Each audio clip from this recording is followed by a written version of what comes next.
What happens when a killer isn't driven by rage, but by routine? When a murder isn't an outburst, but a ritual?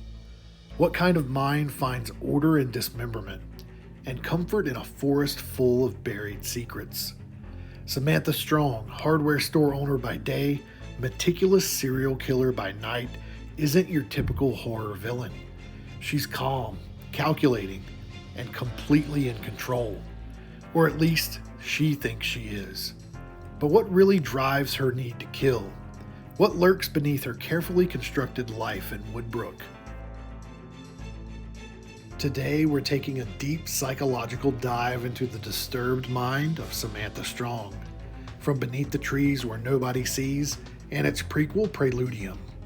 We'll be breaking down her patterns, analyzing her emotional detachment, and attempting to diagnose the mental disorders that may define and drive one of the most charmingly chilling characters in modern comics. So, how can we categorize Samantha Strong's psychosis? Stay tuned to find out. So, Samantha Strong displays clear and extensive indicators for psychopathy. While this disorder is not an official diagnosis in the DSM-5, typically falling under the umbrella of Antisocial Personality Disorder, it is widely recognized through assessments, like the Hare Psychopathy Checklist. So we're going to use this as a lens in which to examine what is going on with Sam. Sam's behavior closely aligns with the key diagnostic categories of this test: affective deficits, interpersonal manipulation, disordered lifestyle, and antisocial behavior. Emotionally, Sam demonstrates a profound lack of empathy and remorse. Her internal reflections on the grief of others are devoid of emotional resonance, and are approached instead with cold, clinical curiosity. She admits to not knowing how to behave at Martin's funeral, and even muses that watching others mourn is fascinating to her. She kills people not out of anger or vengeance, but because the act itself brings her psychological clarity, stating that it replenishes her and centers her in a world she finds chaotic and unmanageable. This speaks to her emotional flatness and detachment from the moral weight of her actions. Interpersonally, Sam is a manipulator. She carefully constructs a persona in the quiet town of Woodbrook as a friendly, quirky hardware store owner. She keeps interactions minimal and superficial, stating that Lola is the closest thing to a friend she has ever had, and even that feels more utilitarian than emotional. Also, her interactions are calculated and transactional.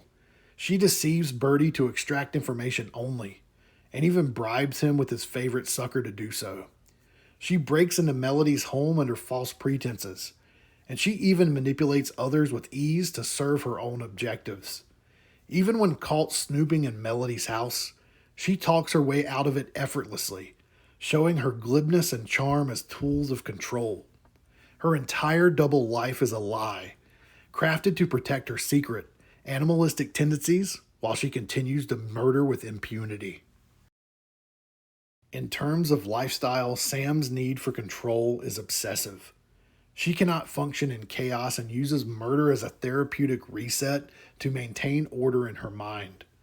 Her killing process is meticulously ritualized, driving nails through the foramen and magnum to destroy the medulla, draining blood, dismembering victims into geometric sections, and burying them in sealed paint cans, all carried out with mechanical precision. This level of order is not about cleanliness. It's about domination over death and the chaos of the world. She even expresses anger at Nigel, not because he's killing, but because his methods are sloppy, almost like Nigel is disrespecting indirectly her murderous rituals.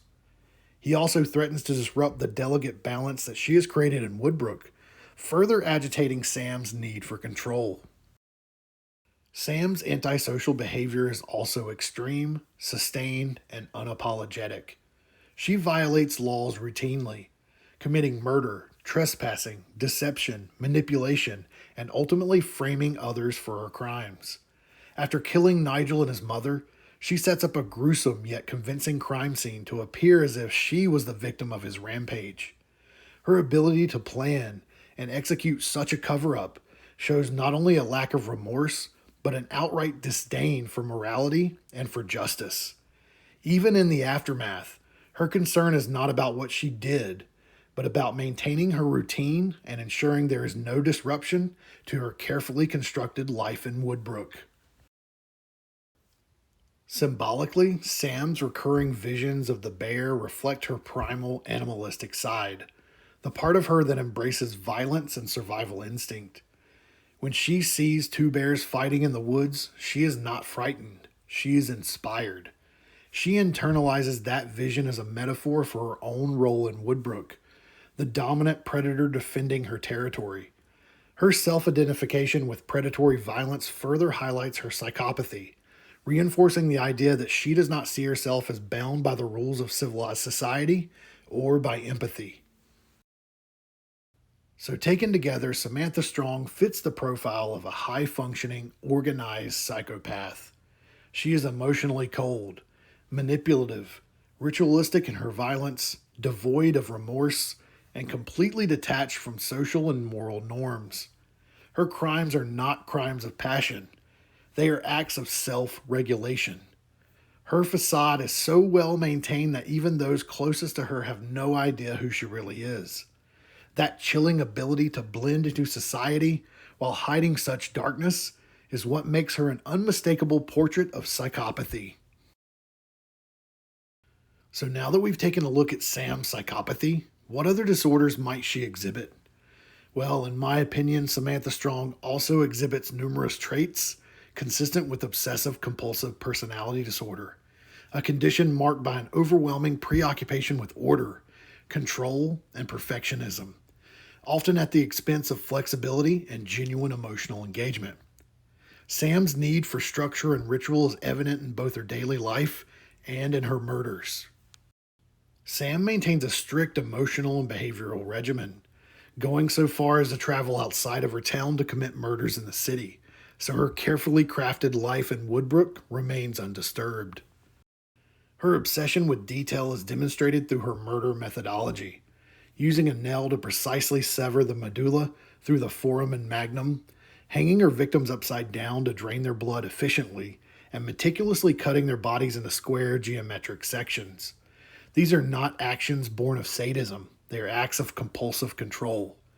She also buries each paint can contained body part in a quiet grove, following the same routine every time. Sam even describes the process as replenishing and centering, indicating that she uses ritualized behavior to relieve internal stress and maintain psychological stability. Sam's rigid emotional state and resistance to change further reinforce the OCPD diagnosis. She remarks that disruptions in her routine, like the murders of Martin and Cherry, throw her off balance. She says it feels like everything is out of step these days. I don't do well with change. After these disruptions, she reverts to rigid behaviors, such as cleaning her house and maintaining order and control within her hardware store. Even her confrontation with Nigel is not just about morality. It's about him breaking the delicate order of her town and threatening the structure she depends on. OCPD sufferers often prioritize control above all else, and Sam reflects this not only in her daily patterns, but in her calculated manipulation of others. Her habit of observing people through a coldly analytical lens, and her compulsive need to correct situations that spiral into disorder. What distinguishes her from someone with OCD is that her routines are egocentric. She doesn't see them as a burden, but rather essential, necessary, and virtuous. Her entire life, including her serial murders, are built around maintaining a sense of personal order in a chaotic world. And in addition to psychopathy and OCPD, I think Samantha exhibits compelling signs of Schizoid Personality Disorder, or SPD, a personality disorder characterized by emotional detachment, limited social interaction, and a preference for solitary activities. Sam lives in near total emotional isolation, despite being an active part in her small community. She runs a hardware store and interacts with others functionally, but she lacks any genuine emotional connection. Even with Lola, who she calls the closest thing in my life you could call a friend, Sam holds back from forming a bond. That distancing is typical of individuals with SPD, who often appear indifferent to social relationships and lack the desire or capacity for closeness. Sam's internal dialogue reinforces this emotional detachment. At Martin the Goat's funeral, she openly admits she doesn't know how to act or feel, and instead watches others grieve with a kind of intellectual fascination.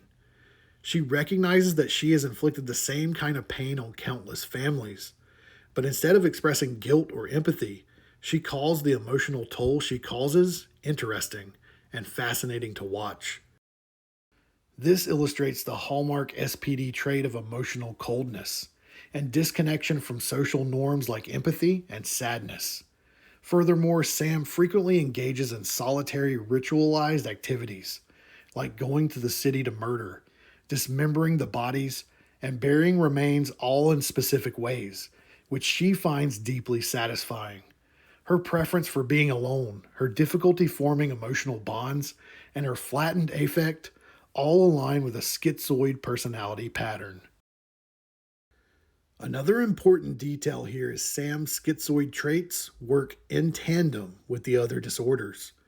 Her preference for solitude and detachment helps her maintain the emotional distance required to carry out her murders without remorse. She is never emotionally invested in her victims or those around her, and even her relationship with the town is not sentimental, it's strategic.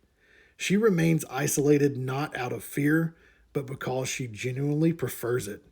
This consistent detachment from emotional experience and social connection, paired with her lack of desire to change that reality, underscores the presence of schizoid personality disorder.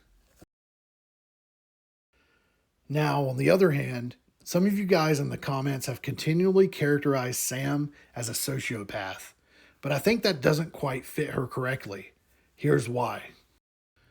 While Sam shares few surface level similarities with sociopathy, such as her ability to manipulate others and her disregard for societal norms, her personality structure and behavior patterns ultimately do not align with the clinical features of antisocial personality disorder. Sociopaths are typically impulsive, erratic, prone to emotional outbursts, and easily agitated, kind of like Nigel. In contrast, Sam is calculated, meticulous, and deeply concerned with control and structure. Every murder she commits is premeditated down to the finest detail, from her use of hardware store tools to her geometric dismemberment of bodies and systematic burial. She avoids chaos at all costs and becomes visibly disturbed when events, like Nigel's impulsive public killings, threaten to disrupt her carefully maintained routines. Sociopaths by nature thrive in chaos and often act without long-term planning. Sam, on the other hand, fears chaos and does everything possible to eliminate it. Sociopaths also tend to form at least superficial relationships or attachments, though these are often dysfunctional and exploitative. Sam, however, is emotionally detached from nearly everyone. She doesn't crave connection or manipulate others for personal gain in a social sense. She isolates herself by design. Her interactions are cold, strategic, and devoid of emotional investment. Even her closest thing to a friend, Lola, is held at arm's length, and she murders her. This points more towards schizoid personality disorder or psychopathy. A true sociopath may lash out in unpredictable or rage-driven moments. Sam, by contrast, avoids public confrontation and reacts to threats with eerie calm and precision, as seen in how she methodically takes out Nigel and frames him for murder. Perhaps the most telling distinction is her lack of impulsivity.